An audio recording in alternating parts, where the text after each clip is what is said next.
pecado de Acã. Iremos falar aí sobre o pecado de Acã e a reviravolta, na conquista da cidade de Ai. Antes de nós iniciarmos, quem aqui já ouviu falar a respeito de Acã? Alguma pregação, alguma aula, alguma coisa? Já ouviu alguma coisa a respeito? Não? É novidade? Na realidade é um texto, ou melhor dizendo, é um fato da história de Israel pouco falado, mas se tornou um grande marco em toda a história de Israel. É um assunto de extrema importância, tá bom? O ensinamento por trás do fato que aconteceu com esse homem, com sua família, de fato nos traz grandes ensinos, grandes aprendizados. Então, o nosso texto base é Josué capítulo 7, verso 1. Eu quero ler com os irmãos, capítulo 7, verso 1, que é o texto base da nossa lição.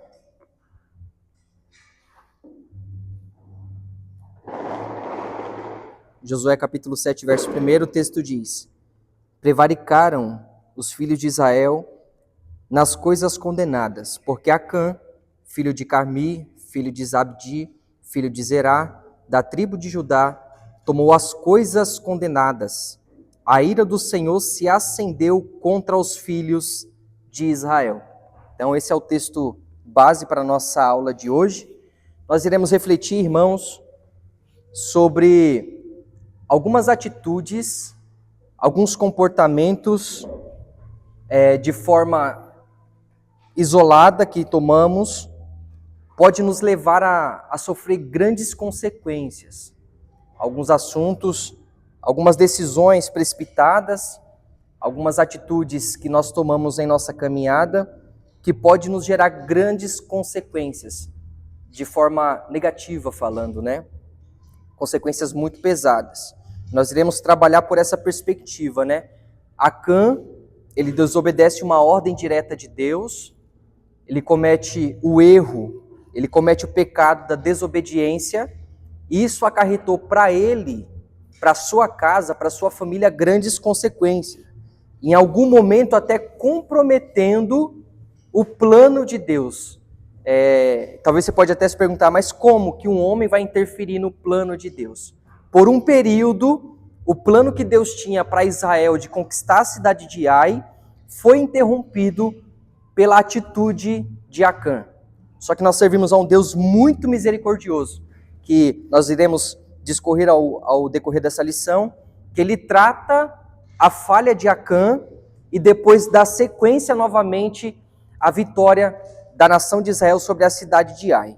Então, em primeiro lugar, nós precisamos refletir uma coisa. A cidade de Ai, ela ficava localizada na parte montanhosa de Canaã, O nome da cidade é Ai. Faz jus, ao nome, O fato faz jus ao nome, Ela ficava situada na parte montanhosa central de Canaã. Então, era uma cidade que dava muitas rotas de saída da cidade. Então era uma cidade estratégica. Depois de Jericó, que foi a primeira a ser sitiada, a cidade de Ai era uma cidade muito importante, porque através dela teria acesso às demais nações vizinhas, a circunvizinhança de Canaã.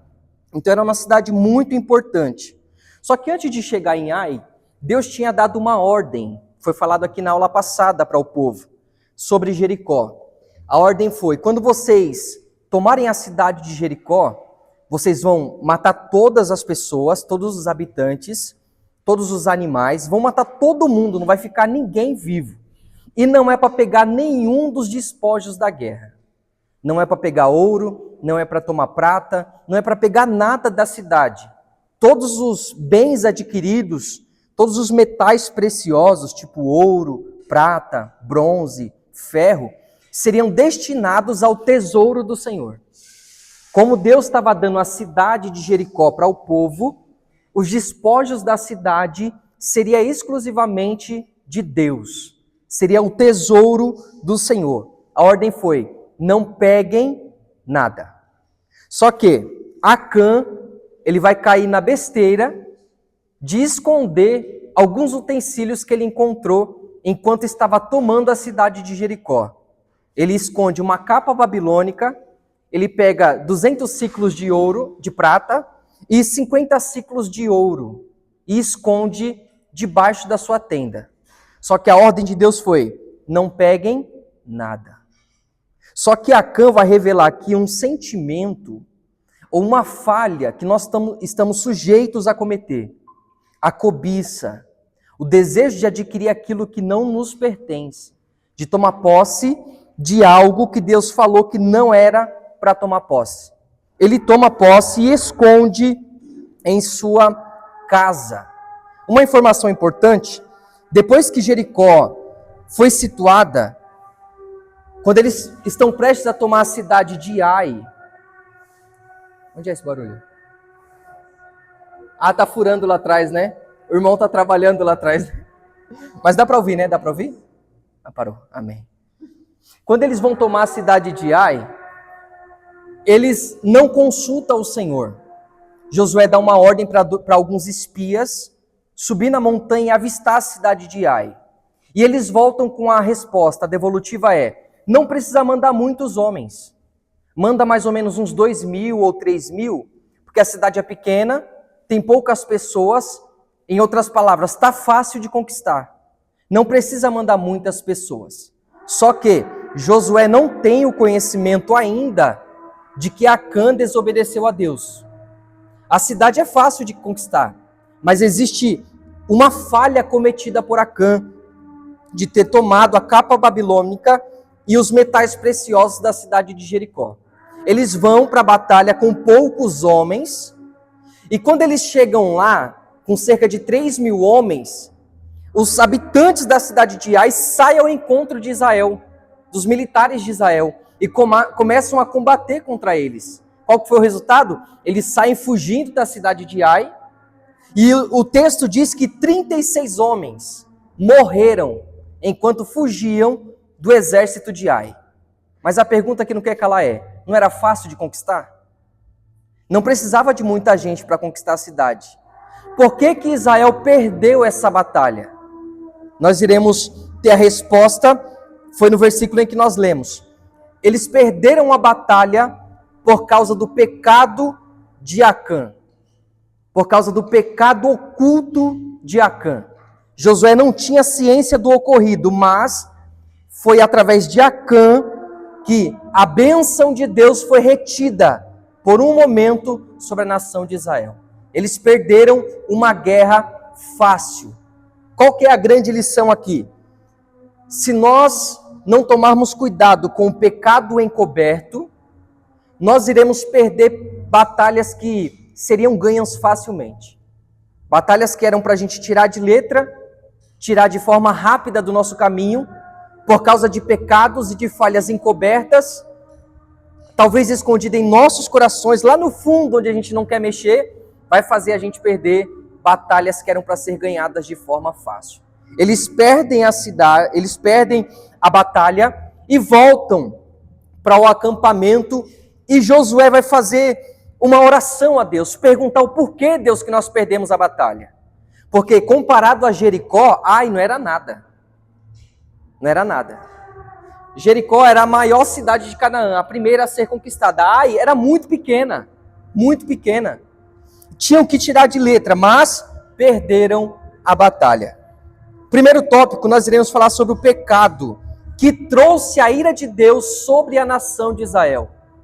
Acã, ele, por falta de maturidade e de paciência, ele de forma precipitada, ele toma esses despojos da guerra. Primeiro, Deus já havia falado que não era para pegar nada da cidade.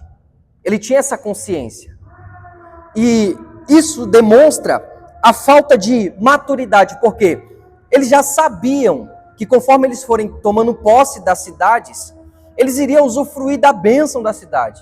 Eles iam receber os benefícios, os tesouros, eles iriam desfrutar de tudo, mas a primeira ordem é: da primeira cidade não peguem nada. Quem é que estava dando Jericó para o povo? Não era Deus? Sim ou não?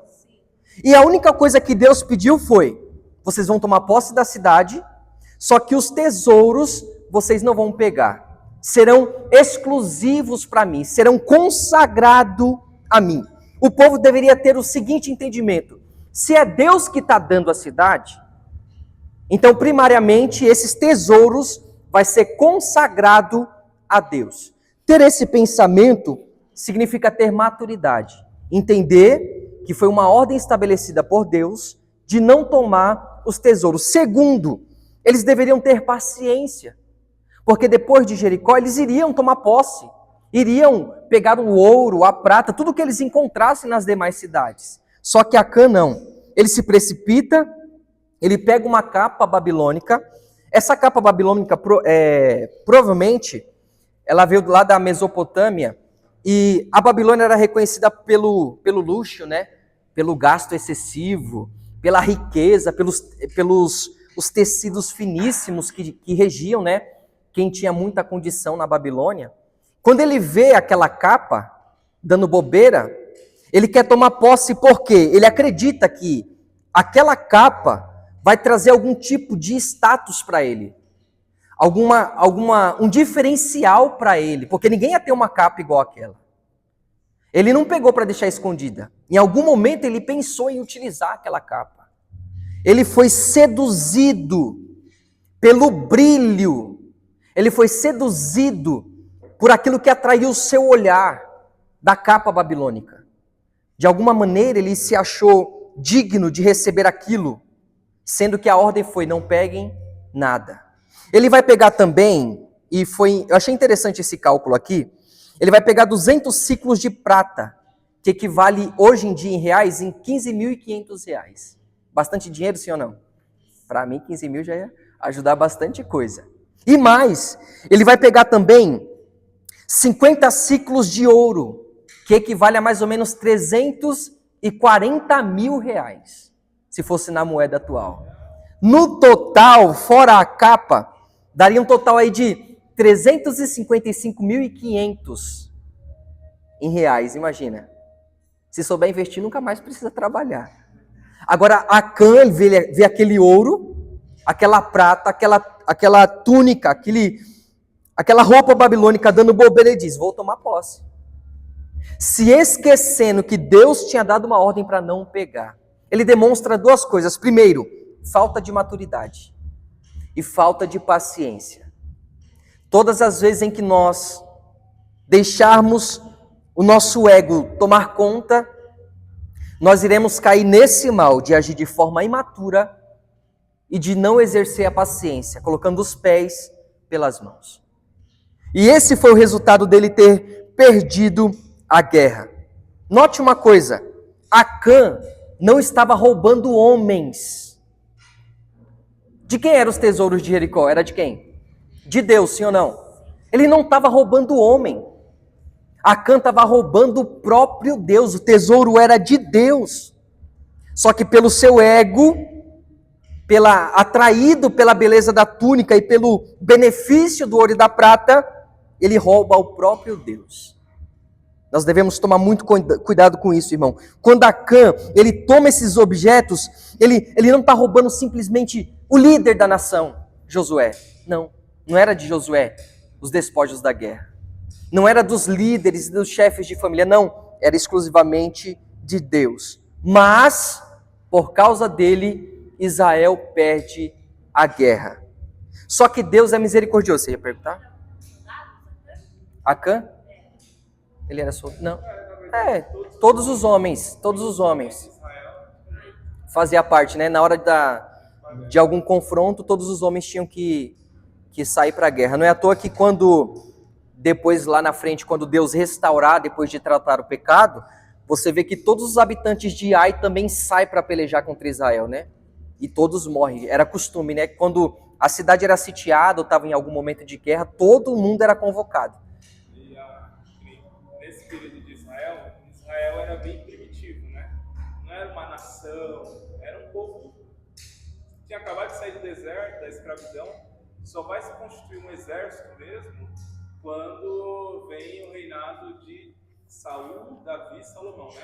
Aí eles vão ter literalmente um exército, né?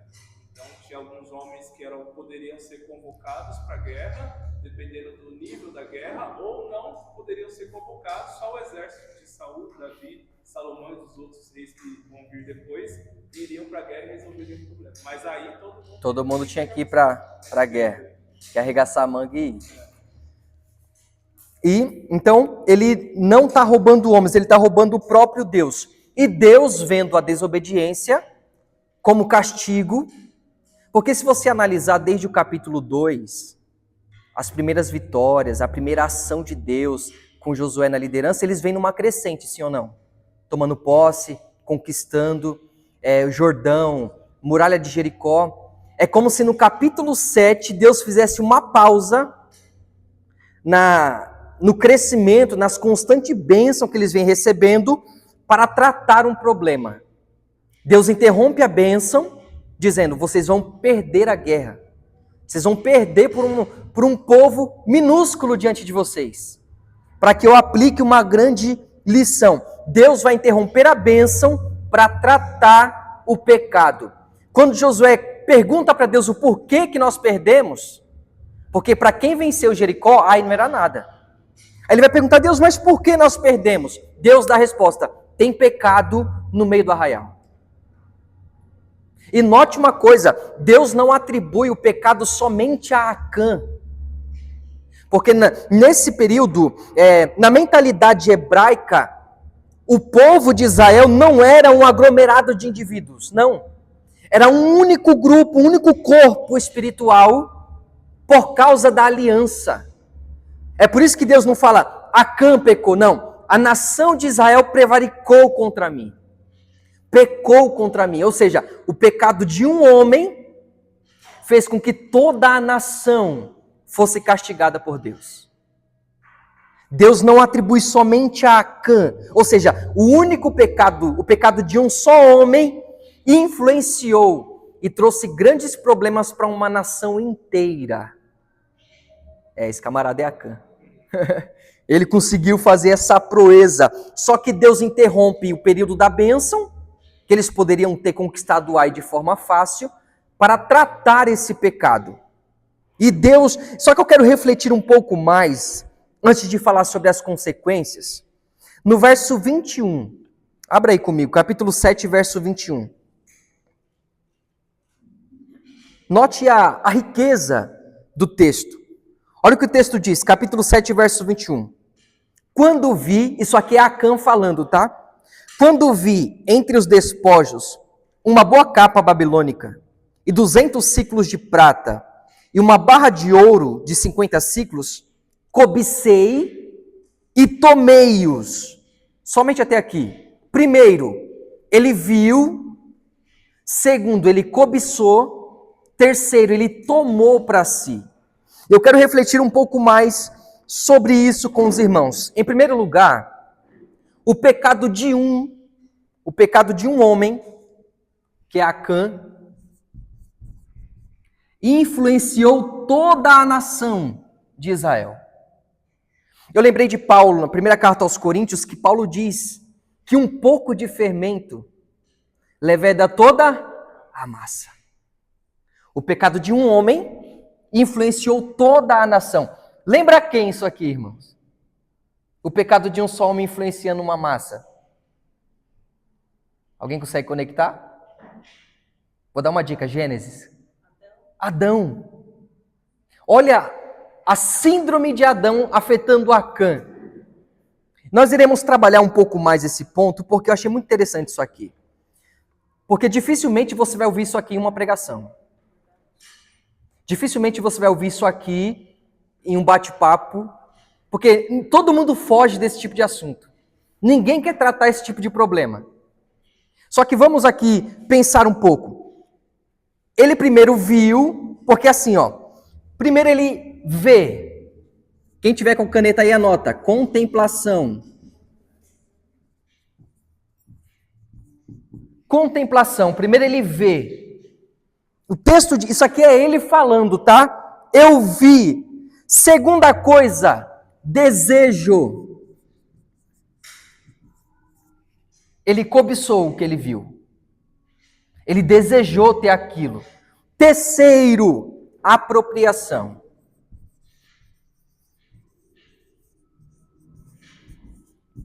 Como diz o jargão pentecostal, né? Vai apertar, mas eu vou falar assim mesmo. Primeiro, ele contempla. Segundo, ele deseja. E terceiro, ele toma posse, ele se apropria disso. E eu quero pensar um pouco sobre isso. Porque, primeiro, quando ele contempla, o primeiro contato com o pecado é através do olhar de Acã. Ele é vencido primariamente pelo olhar. Ele viu.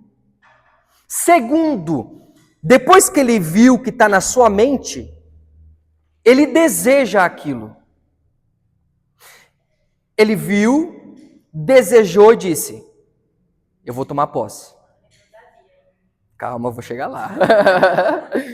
Isso mesmo, é a mesma coisa.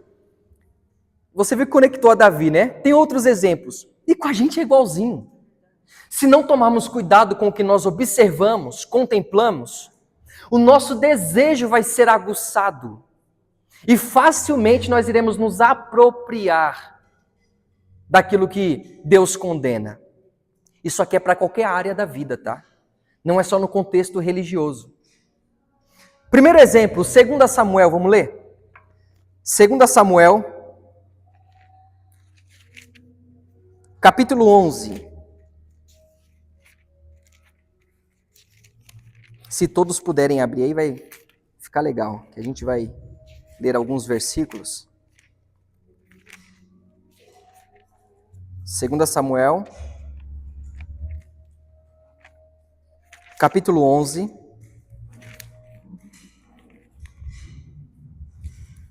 versículo de número 2.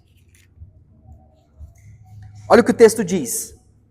Em uma tarde, levantou-se Davi do seu leito e andava passeando no terraço da casa real. Daí, fez o quê? Viu uma mulher que estava tomando banho. Era ela muito formosa. Primeira coisa, Davi está em um momento de descanso no seu palácio. Aí eu te pergunto, tem problema descansar? Não tem problema nenhum. O problema de Davi é que, enquanto ele está descansando no palácio, os seus soldados estão na guerra. E Davi, ele foi um homem forjado em batalhas, desde o começo. Desde jovem, contra leão, contra urso, contra gigante.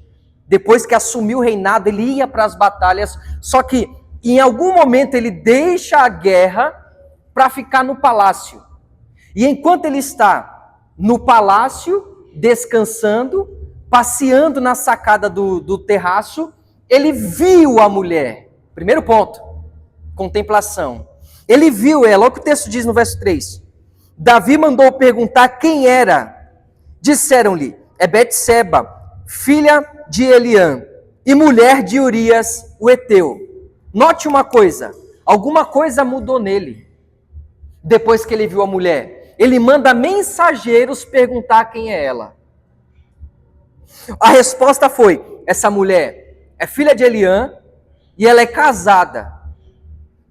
Davi teria que ter feito o quê? Deixa pra lá esse negócio aí. Só que olha o verso 4.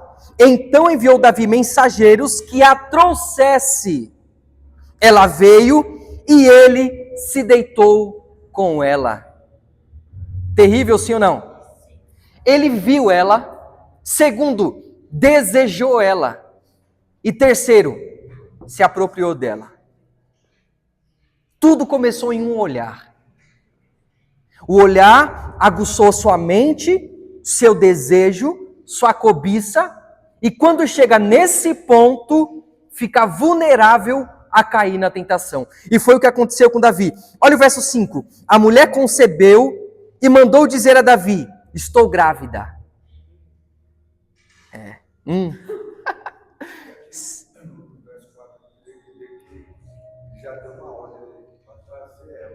Como ele era rei, ele tinha esse poder, né? Ele poderia ter a mulher que ele quisesse no reino, irmão. Ele poderia escolher qualquer uma. Só que ele deveria ter, já que ele deixou que o desejo tomasse conta, enviando o primeiro mensageiro, na resposta do primeiro mensageiro, ele tinha que se arrepender e parar por ali. Poxa, ela é casada, se ela é casada, então deixa pra lá. Mas não. Por causa do que ele viu, aguçou o pensamento, aguçou o desejo, vou tomar posse. E qual que foi o resultado disso? Capítulo 12, verso de número 10. Agora, pois, não se apartará a espada jamais da sua casa, porquanto me desprezastes e tomaste a mulher de Urias, o heteu, para ser sua mulher. Isso aqui é Deus falando através do profeta para Davi. Já que você viu, desejou e consumou o ato, a partir de hoje a espada não vai se apartar da sua casa. Ou seja, o pecado dele trouxe sérias consequências. Olha o verso 11. Assim diz o Senhor: eis que da tua própria casa suscitarei o mal sobre ti, e tomarei tuas mulheres à tua própria vista, e a darei a teu próximo, o qual se deitará com elas em plena luz deste sol. Olha o verso 12. Porque tu fizeste em oculto, mas eu farei isto perante todo Israel e perante o sol. Deus está dizendo: Davi, você fez tudo isso escondido, mas o meu juízo sobre você vai ser exposto para todo mundo. Terrível, sim ou não? Quer outro exemplo? Gênesis capítulo 3, esse é o clássico. Vamos lá? Gênesis capítulo 3.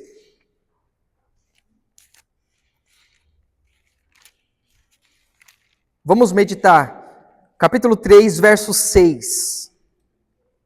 Olha o que o texto diz. Vendo a mulher que a árvore era boa para se comer, agradável aos olhos, árvore desejável, para dar entendimento, tomou-lhe do fruto e comeu, e deu também ao marido, e ele comeu. A mesma coisa. Primeiro ela viu, ela contemplou o fruto. Segundo, ela viu que era agradável ao paladar, ou seja, ela desejou. E qual foi o resultado? Se apropriou do fruto, comeu, deu para o marido. Qual foi a consequência?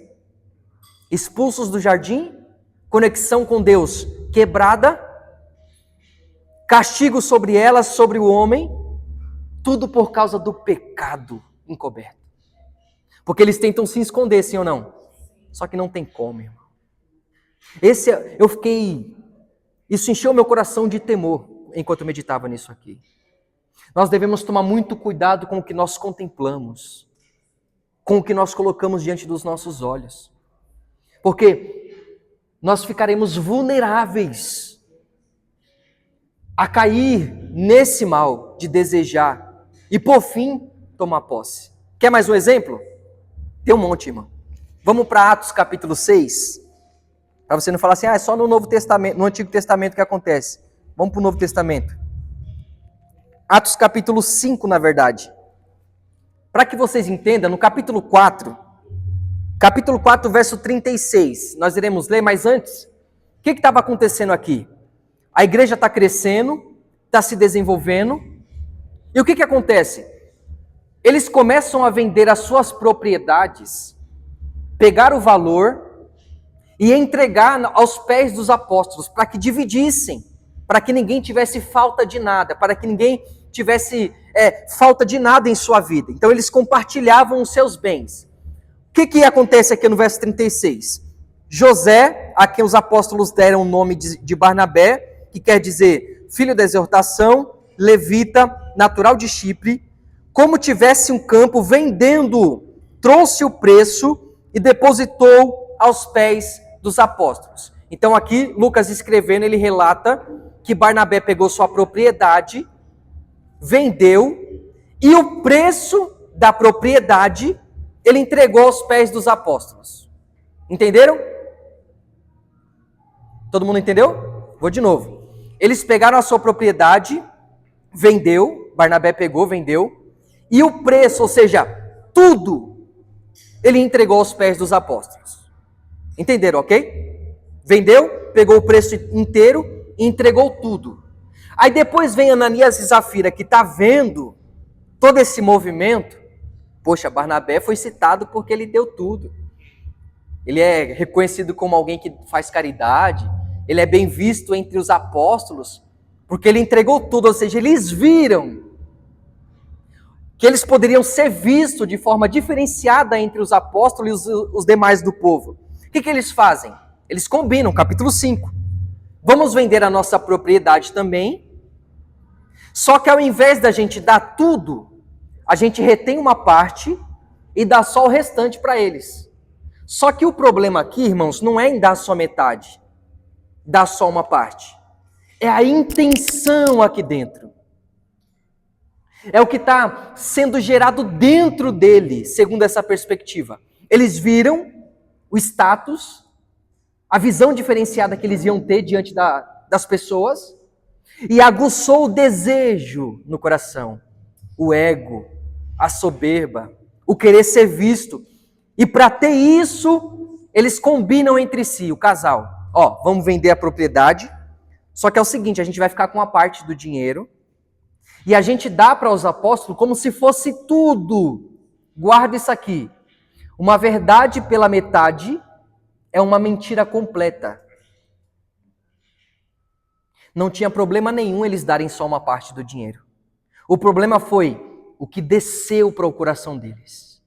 O desejo de ter o mesmo status de Barnabé sem pagar o mesmo preço.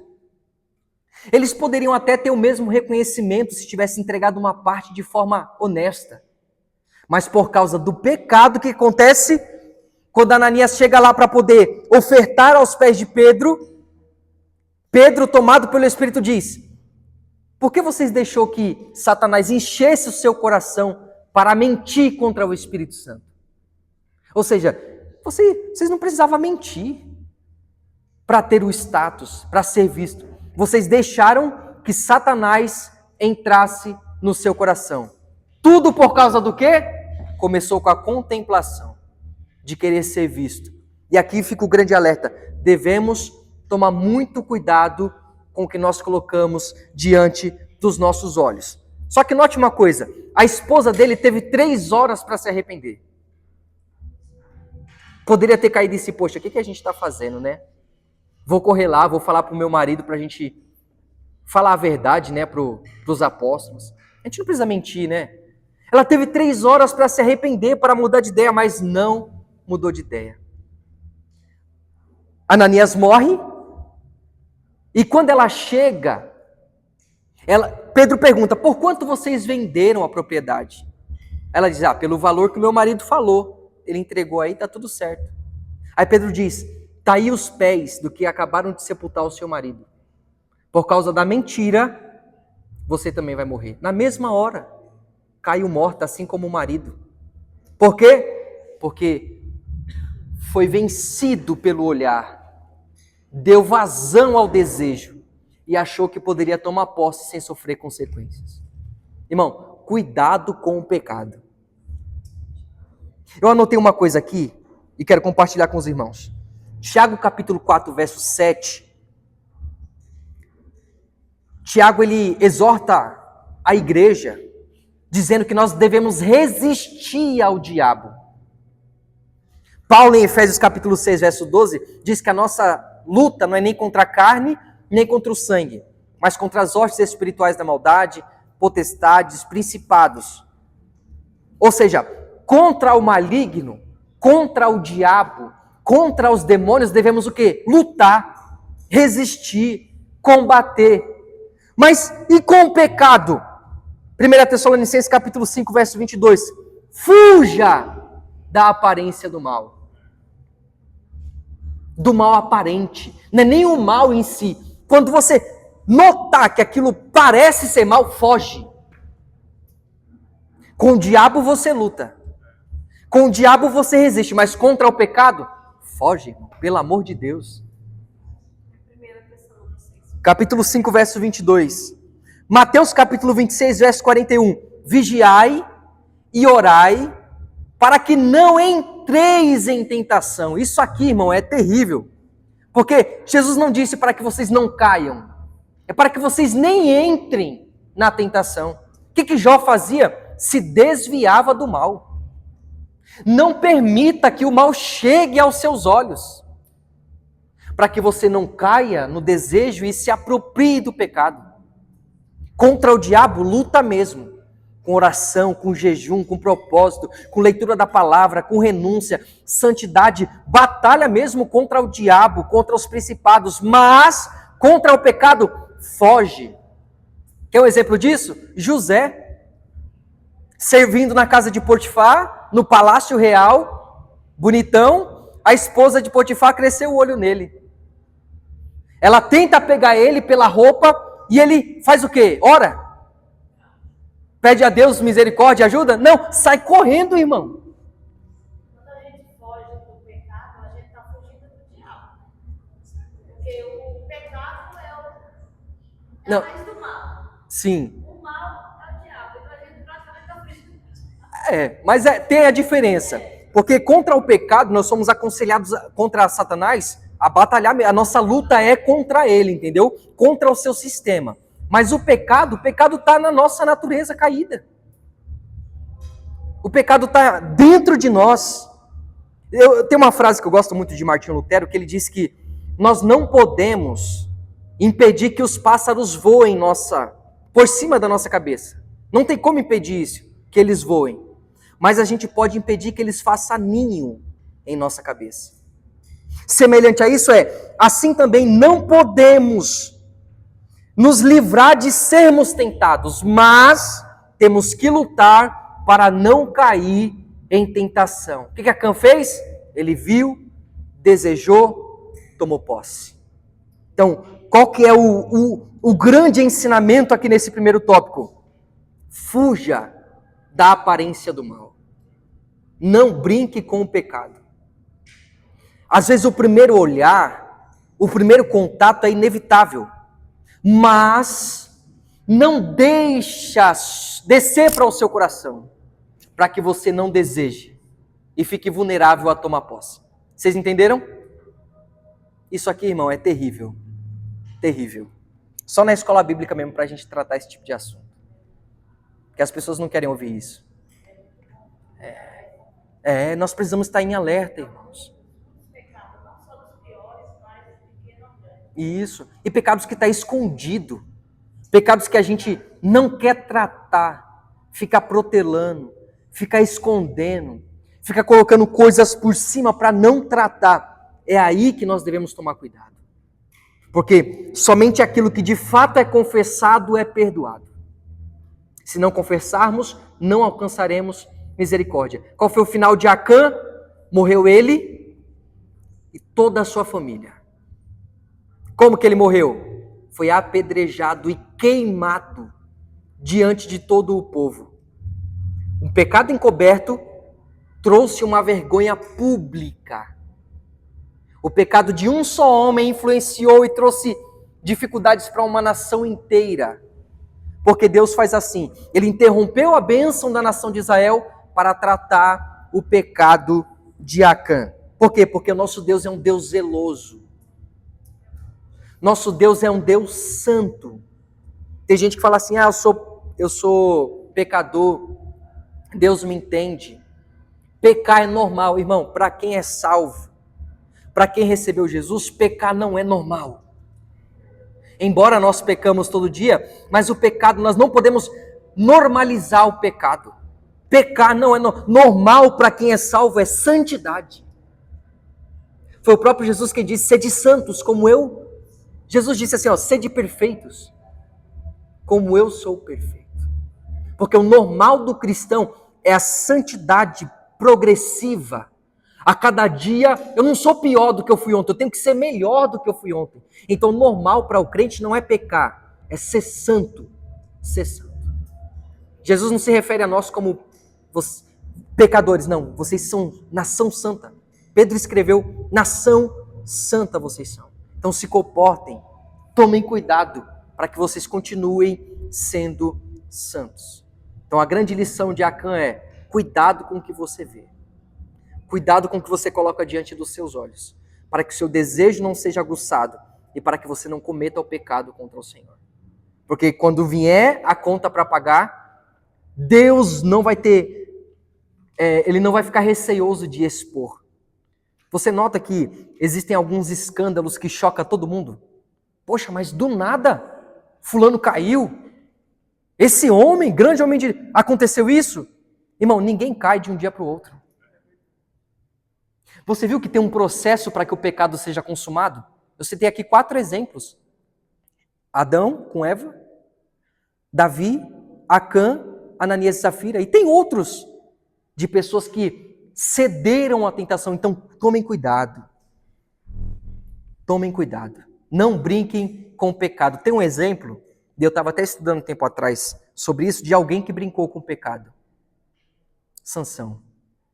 Ele vai brincando com Dalila. Vai brincando. Vai fazendo um teatro com ela. Ah, se você prender meu cabelo.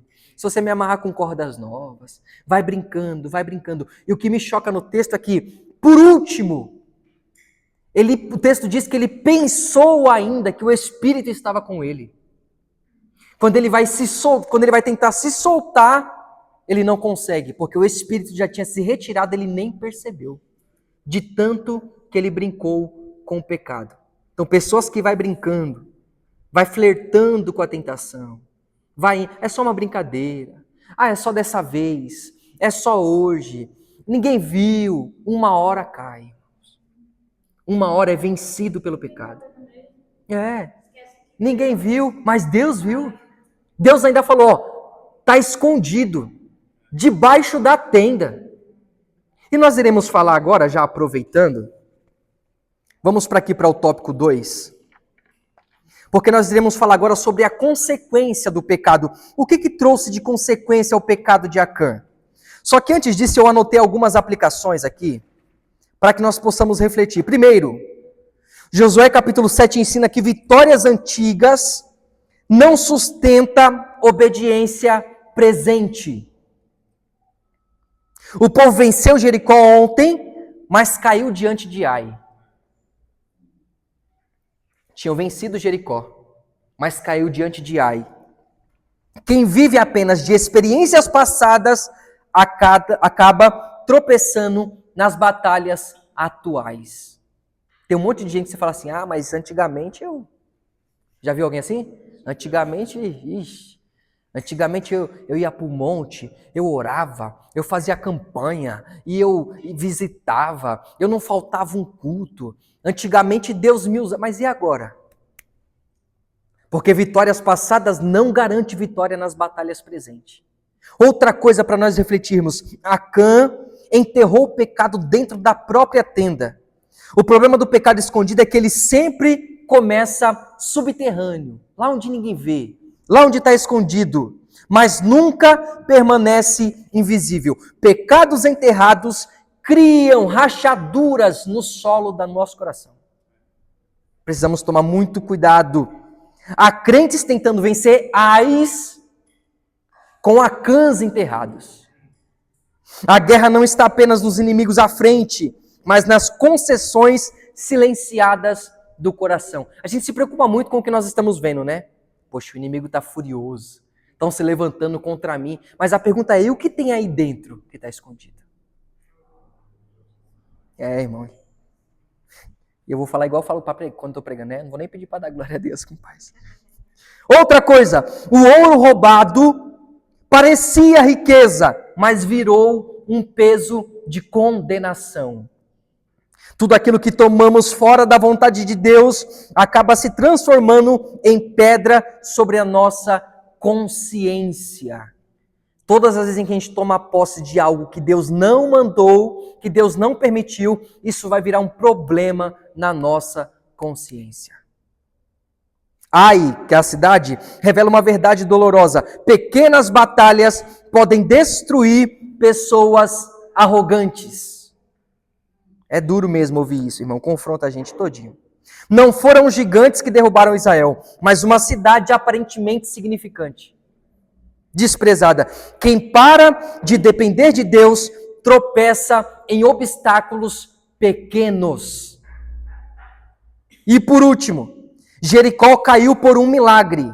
Ai só seria vencida após o arrependimento. Então, Deus ele trabalhou de uma forma com o povo para conquistar Jericó. Só que agora, antes de vencer Ai, o povo precisa se arrepender. Precisa tratar o pecado que está no meio do povo. Tem pelo menos 6 consequências do pecado de Acã, que interferiu por um momento na bênção de ter conquistado a cidade de Ai. Primeiro, está aí no nosso tópico 2, as atitudes precipitadas de Acã, o que trouxe de consequência? Primeiro, fez o povo guerrear sem Deus. Porque quando Josué questiona Deus, pergunta para Deus, Josué capítulo 7, verso 12, a parte B, Deus faz questão de dizer, vocês foram para a batalha e eu nem estava com vocês.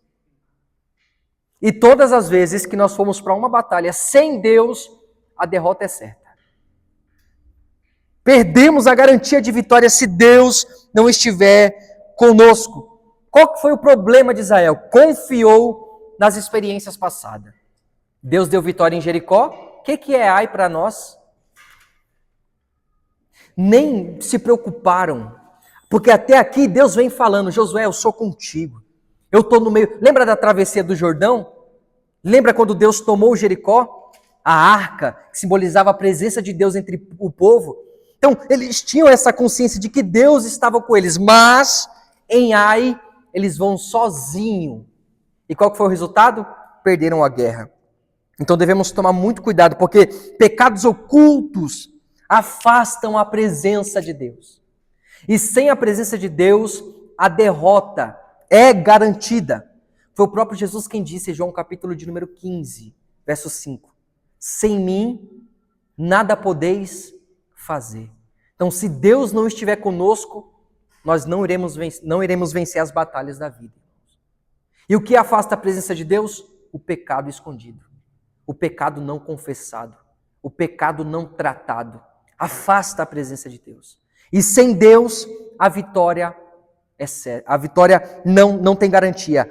A derrota é certa. Então, primeira consequência do pecado de Acã fez o povo guerrear sem Deus estar com ele. Segundo, causou a morte de 36 homens. Ou seja, 36 vidas foram perdidas por causa do pecado de Acã.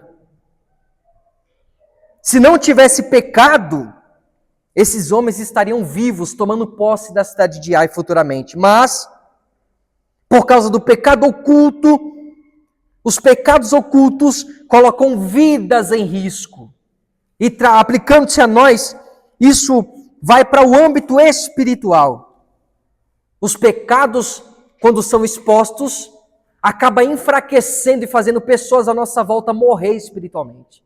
Quantas pessoas a gente não já ouviu testemunho? Poxa, eu era crente, mas o meu líder lá, aconteceu aquilo com ele lá, eu desanimei.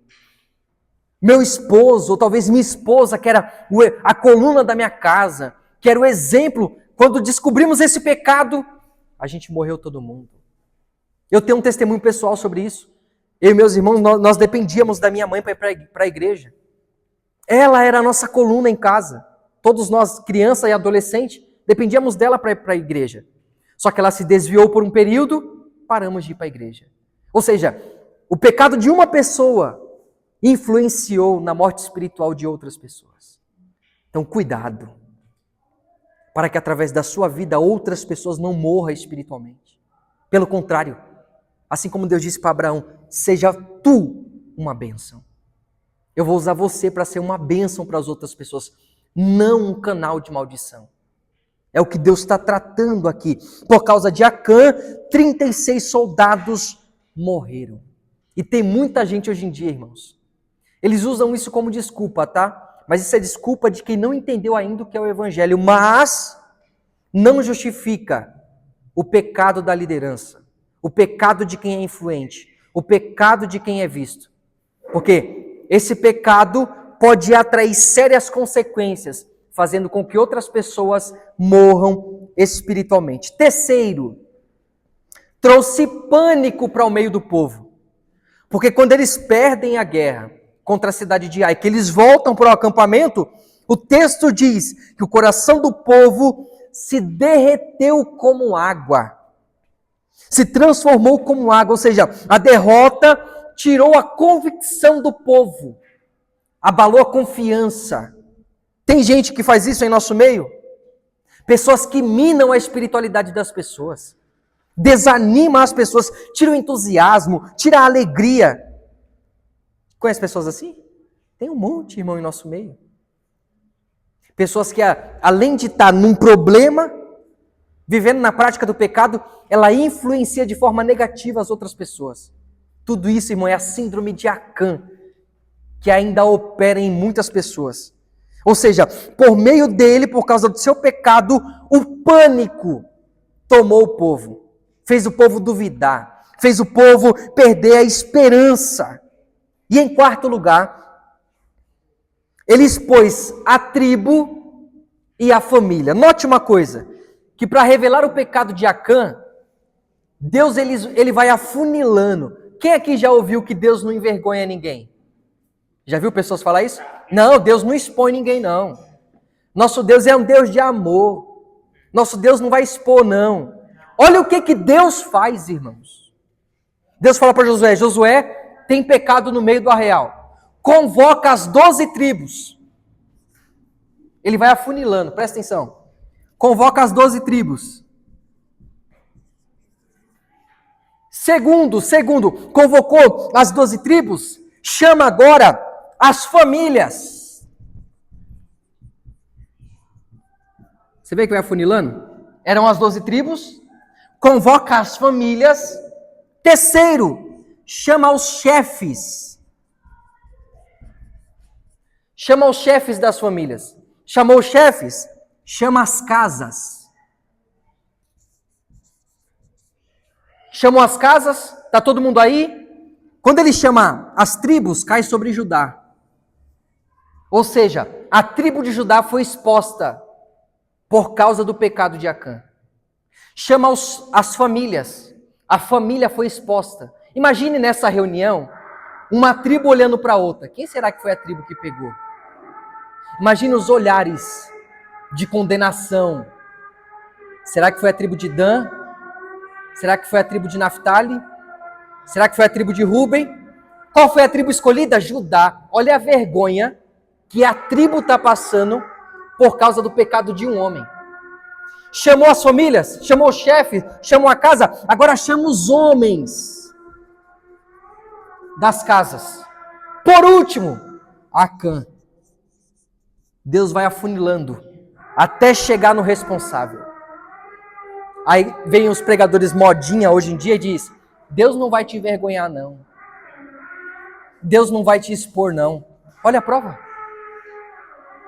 Deus poderia ter dito para Josué no secreto, vai lá, conversa com Acã, que ele pecou e eu vi. Mas não, Deus fez questão de expor Acã. Ele se tornou um exemplo para toda a nação. Um exemplo de quem desobedeceu e qual foi a sua consequência. Então tomem cuidado, irmão. As pessoas vivem hoje em dia envergonhando o evangelho, envergonham a igreja, envergonham a família, envergonham a liderança e não querem serem expostos por Deus. Deus vai fazer questão, ainda que vivamos na prática do pecado até o dia do arrebatamento sem ser expostos, vai chegar um dia que Deus vai expor os nossos pecados, se não nos arrependermos. Tem pessoas que vai viver a vida inteira na prática do pecado e não vai acontecer nada. Vão morrer e lá no caixão vai todo mundo olhar e dizer, era uma pessoa boa, nunca fez nada. Mas no dia do juízo, Deus vai abrir os livros, livro das obras, e vai expor todos aqueles que não se arrependeram. Isso é terrível, irmão. Isso é terrível. A minha oração é para que haja temor em nossos corações. Para que ainda, enquanto nós temos tempo, nos arrependamos dos nossos pecados, de verdade. E deixemos as nossas práticas que vai contra a vontade de Deus, não, Fátima?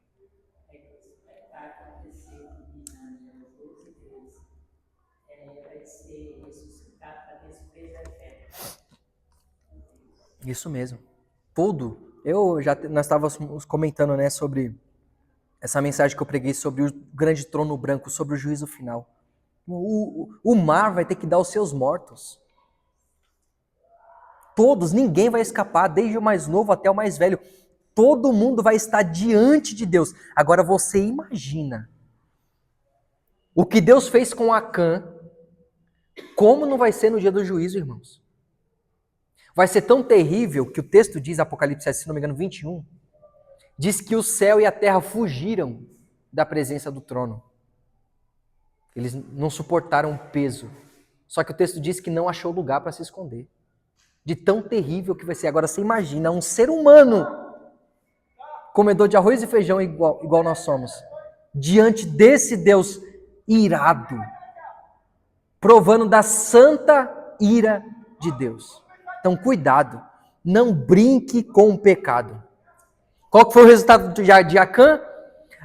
Através do seu pecado, a tribo foi exposta, a família foi exposta, a sua casa morreu. Os filhos, esposa, seus bens foram todos destruídos por causa do pecado. Então essa foi a quarta consequência do pecado de Acã. O pecado dele expôs a sua tribo e a sua família. Então tomem cuidado. Você que é coluna da sua casa, a gente costuma utilizar esse termo, né? Porque de fato tem. Às vezes em casa, um segura a bronca da família, né? Tem aquela pessoa que ora mais, que se dedica mais. Tem aquela pessoa que paga o preço por um filho que está nas drogas, que está distante de Deus. Pessoas que estão lá orando, aconselhando um filho que está na prática do pecado, que está distante da presença de Deus. Você não pode parar. Você não pode cair. Sua família depende de você. Você tem essa responsabilidade. Nós temos essa responsabilidade dentro da nossa casa. Nossa família precisa que nós estejamos alinhados com a vontade de Deus, para que eles não sejam expostos e não pereçam. Então, quinto lugar, a quinta consequência, fez a nação de Israel, as nações vizinhas, terem esperança de vencer Israel. Por quê? As nações vizinhas viram o que Deus fez com a nação de Israel quando derrotou Jericó. E a fama se espalhou por todo o mundo. Poxa, esse povo que está chegando aí para conquistar Canaã, Deus está fazendo, tirou eles do Egito com mão forte, fez as muralhas caírem. O coração do povo, irmão, estava temeroso diante de Israel. Poxa, o Deus de Israel é um Deus poderoso. Olha o que ele está fazendo. Só que quando Israel perde para a cidade de Ai, que era pequena, as nações vizinhas estavam pensando agora, ixi, a nação de Israel não tem mais o apoio do seu Deus. Se tornaram presas fáceis agora. Ou seja, a quinta consequência fez com que as nações vizinhas olhassem para Israel e acharem que eles fossem fáceis de ser derrotados, de serem manipulados. Isso acontece conosco hoje em dia? Acontece. O pecado, quando é exposto, afeta a imagem da igreja. É por isso que a gente tem que tomar cuidado. Porque se nós fôssemos apenas os prejudicados com o nosso pecado, pagaríamos o preço sozinho, sofreríamos a consequência sozinho. Mas você já percebeu que quando tem um pecado de uma liderança muito influente na sociedade, as pessoas passam a olhar todo o corpo da igreja por aquela perspectiva? Eu já ouvi muitas pessoas falar assim, toda a igreja rouba. Eu te pergunto, toda a igreja rouba? Não. Tem pastores honestos? Sim. Mas por causa dos escândalos desses que estão na mídia, que têm influência, que são vistos, todo o corpo da igreja passa a ser visto dessa forma. Um líder, um pastor, vamos utilizar esse exemplo, um pastor foi pego em uma prática de roubo, de pedofilia, de estupro de vulnerável, de traição. Aí toda a igreja passa a ser vista como pastores que roubam, que agridem, que abusam. Ou seja, o pecado de Acã fez com que as nações vizinhas olhassem para a nação de Israel de forma que eles pareciam ser vulneráveis. Não é à toa que partidos políticos, a mídia, os grandes influencers zombam da igreja. Por quê? Todo pastor é corrupto. Todo pastor é um abusador. Todo pastor agride a esposa. Todo pastor não cuida dos filhos. Por quê? Por causa de alguns, todo o corpo passa a ser visto dessa forma. E eu quero frisar uma coisa. A igreja não é apenas uma instituição física. Ela é um organismo vivo. Então, por mais que tenha líderes e igrejas que fazem o que é mal, a igreja de Cristo, ela é um organismo vivo. Igreja de Cristo não se resume à placa de igreja. Não se resume à denominação. Não é um pastor que dita todo o corpo. Não. Quem é o cabeça da igreja? É Cristo, irmão. Então, por mais que tenha essas falhas de alguns, todo o corpo, pelas pessoas de fora, são vistas com base nesses erros. Então, tomem cuidado. Talvez o seu erro pode mudar a visão das pessoas que estão à sua volta. E por que isso acontece? Quando a gente falha em nosso papel de combater essas falsas ideologias. Porque de lá fora eles gritam. Você pode trocar de esposa quando você quiser. Se você enjoou, se não está dando mais certo, separa, está tudo certo. Você pode... É por isso que tem muitos escândalos hoje em dia, pastores que estão no quarto, no 5º casamento. Isso é um absurdo, irmão. E a sociedade olha para nós como igreja e diz, ixi, a igreja não está com nada. Aí quem está lá fora diz assim, eu vou para a igreja? Eu vou dar o dízimo? Eu vou ser fiel a uma pessoa só?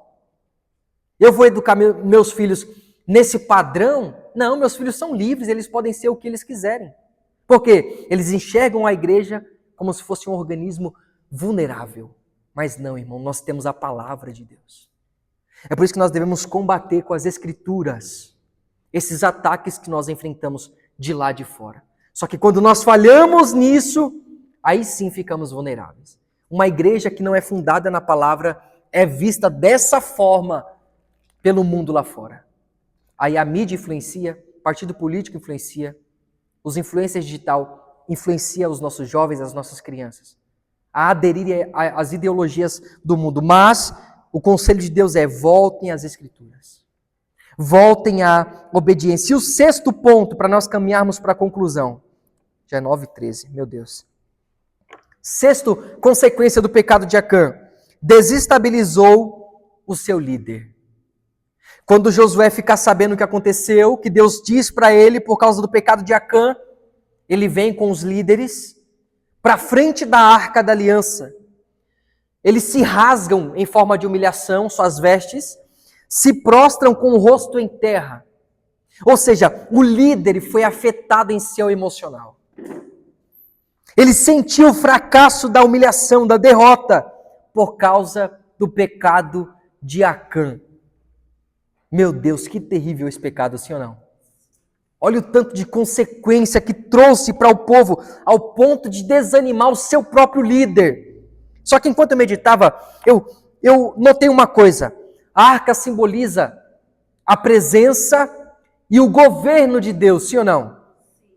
Aonde ele se humilha?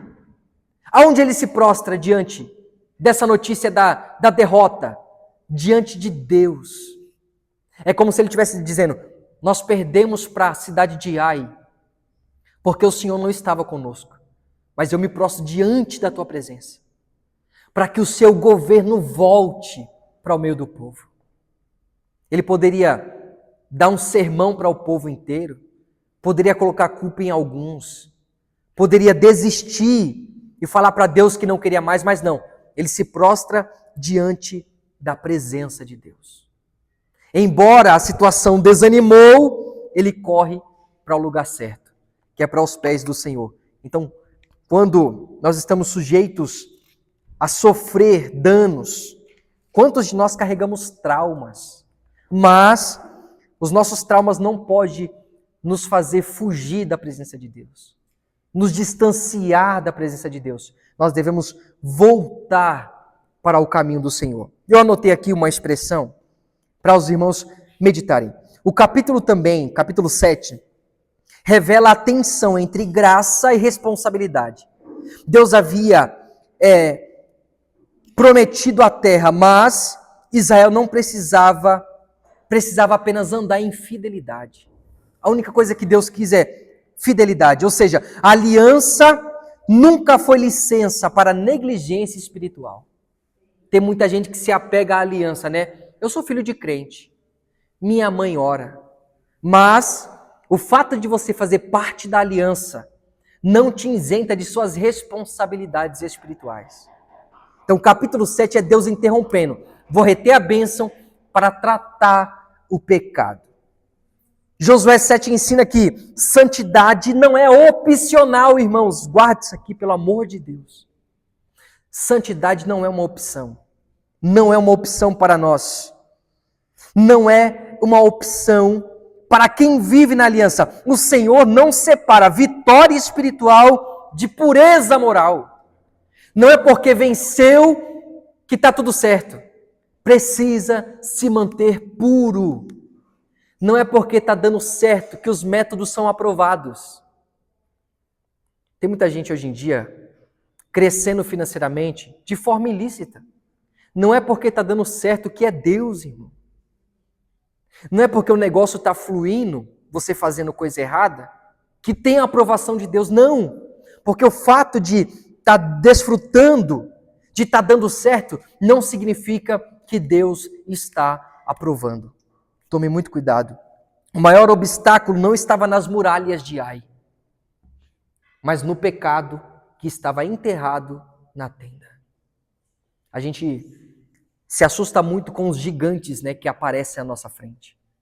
Mas o maior inimigo aqui de Israel não era as grandes muralhas da cidade, mas sim o pecado que estava escondido. Nessa noite o Senhor nos chama para uma análise minuciosa. À nossa volta? Não. Dentro do nosso coração. O que tem aí dentro? O que tem aqui dentro? Isso me marcou bastante. Vamos para a conclusão, tópico 3. Deus é misericordioso. Vamos terminar em alto nível, né? Vamos terminar alegre agora, né? Porque pesou bastante. Falar igual a Lorena fala, nossa, pai, pesou o clima agora, né? Mas note uma coisa, o nosso Deus é um Deus justo. Irmão, isso é o equilíbrio do Evangelho. Deus tratou o pecado com justiça, sim ou não? Só que o nosso Deus é misericordioso. Porque depois que ele trata o pecado, Deus ele faz uma reviravolta na história de Israel. E notem comigo, capítulo 8 de Josué. No verso 1, Josué está desanimado por causa da derrota de Ai. Aí Deus diz para Josué, vamos ler aí, Josué capítulo 8. Olha o que Deus diz para ele. Ele está desanimado por causa da derrota. Olha como Deus começa a falar com ele no capítulo 8, verso 1. Disse o Senhor a Josué, não temas e não se atemorize. Isso te faz lembrar as primeiras lições, sim ou não? Quantas vezes Deus animou Josué dizendo, não temas, seja forte, seja corajoso, não desanimes, não tenha medo. Deus está dizendo, se anima. Por quê? Porque eu vou entregar Ai nas suas mãos. Eu vou dar vitória para vocês sobre a cidade de Ai. Se fosse nós, pensaríamos, eu voltar lá, onde eu fui derrotado, vou nada. O trauma faz isso com a gente, sim ou não? Ixi, eu não vou tocar nessa ferida não, ainda dói. Só que Deus fala, é como se Deus estivesse dizendo assim, eu vou te animar, eu vou te levantar e vou dar vitória para você lá onde você sofreu o trauma. Enquanto eu meditava nisso aqui, eu lembrei de Pedro. Quando Pedro é questionado ou indagado por Jesus, melhor, ele recebe a informação de que entre os discípulos ia ter um traidor, Pedro diz assim, eu te traí? Que nada. Ainda que eu precise dar a minha vida, eu vou dar no seu lugar. O que acontece? Ele trai Jesus por 3 vezes. Só que note uma coisa, a segunda vez que ele trai Jesus, ele está se aquecendo do lado de uma fogueira. Do lado da fogueira ele trai. Só que quando nós meditamos, já nos evangelhos, depois da ressurreição, Pedro volta para a pescaria.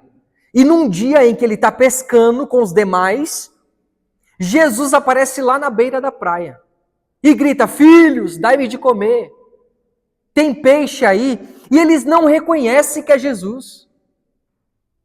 Jesus pergunta de novo: tem alguma coisa aí para que eu possa comer? Eles gritam: não são nada, não temos nada. Aí Jesus disse: lança a rede do lado direito. Depois da ressurreição. Lembra lá de Lucas capítulo 5, da pesca maravilhosa? Lança do lado direito. Aí eles pensam. Aí o discípulo a quem Jesus amava diz para Pedro: Pedro, essa voz é reconhecida. Essa ordem a gente já ouviu antes. Aí imediatamente Pedro reconhece que é Jesus. O que ele faz? Se veste e vai nadando até Jesus. Quando ele chega lá, tem peixe na brasa. O texto diz que tinha brasas acesa. Se fosse nós, ia pensar: poxa, brasa acesa, fogueira. Onde foi que eu neguei Jesus? Do lado de uma fogueira. Deus pega a fogueira, Jesus pega a fogueira, mostrando para Pedro: Pedro, do mesmo jeito que você me negou do lado de uma fogueira, eu vou te restaurar do lado de uma fogueira. E a prova disso é em Atos capítulo 4, quando ele é interrogado no Sinédrio, ele disse para as pessoas: o Cristo que vocês negaram. Aí eu te pergunto, quem foi que negou? Pedro.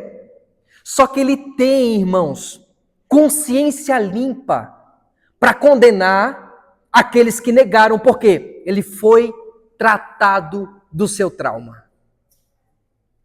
Jesus trata ele. Diferente de Judas, que teve remorso e morreu, Pedro, ele, através do seu trauma da traição, ele se arrependeu. E o resultado foi que depois ele conseguiu falar do pecado que ele mesmo cometeu. Ele conseguiu condenar o pecado que ele mesmo cometeu, porque ele foi tratado por Jesus. Tem muitas pessoas hoje em dia que fogem de alguns assuntos, porque são pecados que ainda não foram tratados.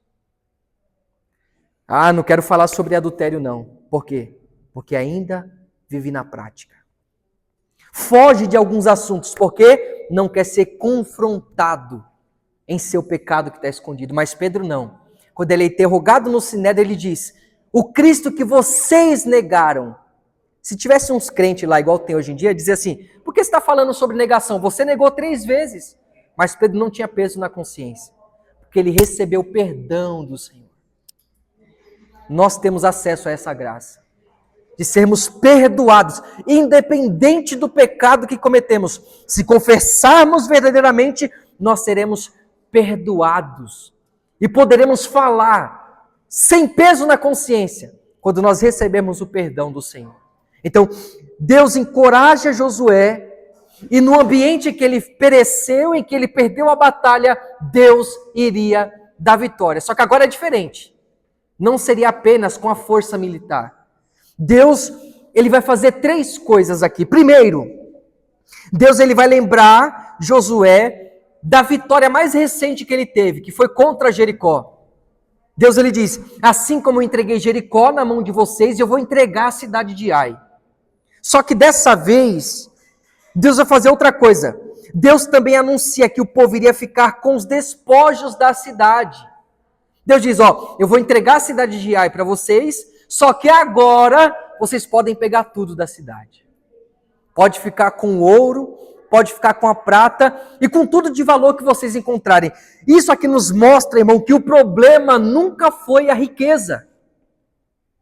O problema nunca foi o ouro e a prata. O problema foi a desobediência. A ordem foi: não peguem os despojos de Jericó.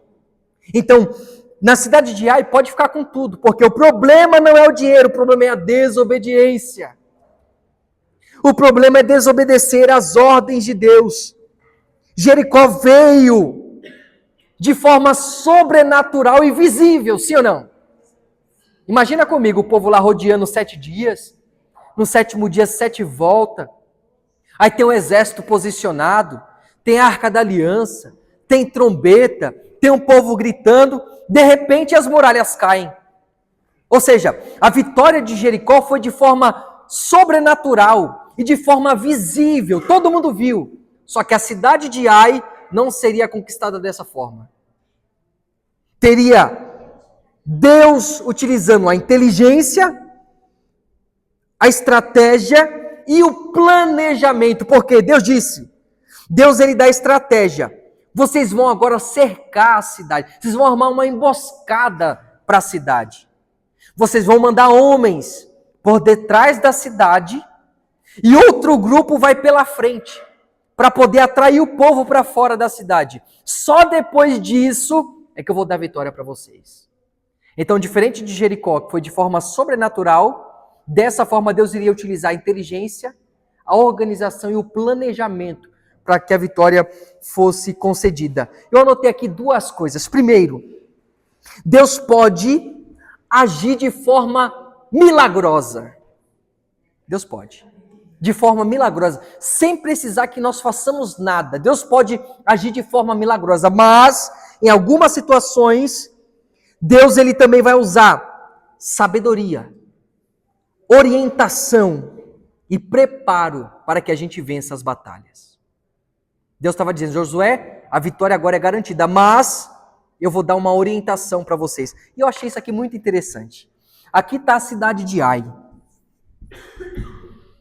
Primeiro, a primeira vez que eles foram lá e foram derrotados, Josué mandou 3.000 homens. 3.000 homens. Só que dessa vez, ele manda 30.000 homens.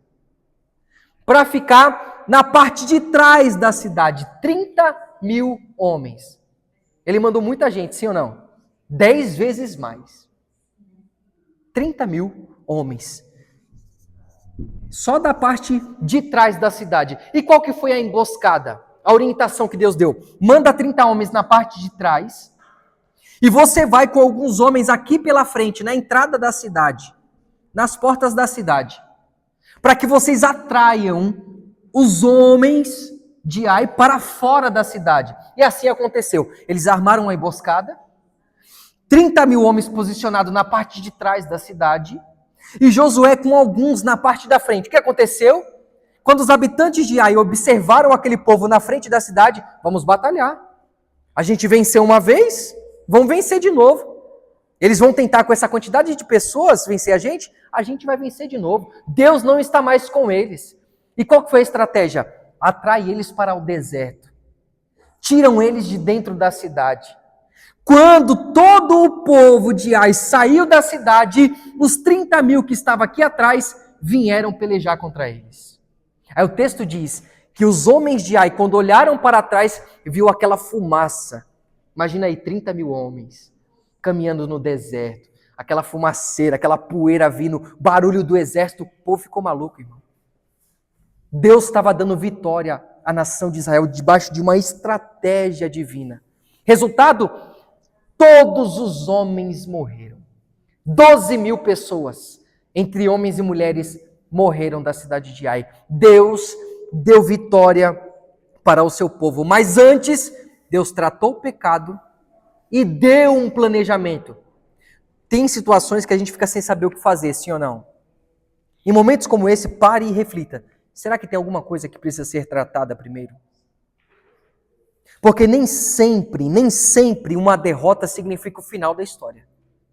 Às vezes uma derrota é Deus parando o nosso coração, a nossa mente, para refletirmos em algumas coisas que precisam ser tratadas antes de Deus dar uma nova estratégia.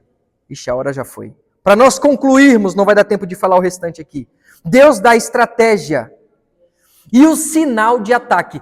Quando o povo está todo posicionado, Deus dá uma ordem para Josué. Josué, você preparou o exército? Preparei, Senhor. Agora levanta a sua lança. Ou seja, por mais que teve ação militar, teve uma ordem de Deus. Porque a grande lição aqui é, vocês devem continuar dependendo de mim para vencer. Por mais que eu dê a estratégia, é segundo a minha ordem que vocês vão tomar posse da cidade de Ai. Josué levanta a mão e até o término da batalha ele fica com a lança levantada. Isso aqui me marcou bastante, irmão. Eu me lembrei lá de Êxodo capítulo 17, quando Moisés está lá no alto do monte com as mãos levantadas. Quem é que está batalhando lá? Josué. Quando Moisés está com a mão levantada, o povo estava vencendo. Quando abaixava as mãos, o povo perecia. O que aconteceu? Arão e Hur segurou as mãos de Moisés até o fim do dia. E eles venceram a batalha. Josué ficou com a lança levantada, até que todos os habitantes de Ai morressem. Olha a perseverança do líder. Deus encorajou ele, e ele ficou com as mãos erguidas até o fim da batalha. Então fica tranquilo. As frustrações, os problemas que nós enfrentamos, é Deus trabalhando em nosso caráter. É Deus tratando o que tem de mais escondido em nosso coração para que nós possamos tomar posse da vitória. O capítulo 8, para concluirmos, nos mostra que o Senhor transforma vergonha em vitória. Porém, isso só acontece quando o povo volta a andar em aliança com Deus. Nós iremos ter um futuro promissor. Vamos tomar posse da bênção quando nós voltarmos ao ambiente da aliança. A temer ao Senhor, a caminhar segundo as Escrituras. Eu vou falar 5 frases e a gente conclui. Primeiro, derrota não precisa ser finais. A gente gosta. Segundo, Deus restaura quem se arrepende. Quer ser restaurado? Primeiro, se arrependa. Terceiro, obediência abre caminho para a vitória. Se não obedecer, não tem vitória. Mas quando obedecermos, a vitória é garantida. Fé e sabedoria caminham juntos. Tem que acreditar, tem que crer, mas tem que obedecer às ordens do Senhor. E por último, Deus continua dirigindo o seu povo. Então Deus vai dar estratégia. Deus vai conceder a vitória se nós continuarmos caminhando com Ele através das Escrituras. Então que Deus abençoe. Não seja um Acã. Confesse o pecado. Se arrependa, porque Deus é misericordioso para perdoar e mudar todo o cenário da história. Deus abençoe, irmãos. O professor Tarcísio vai dar as conclusões.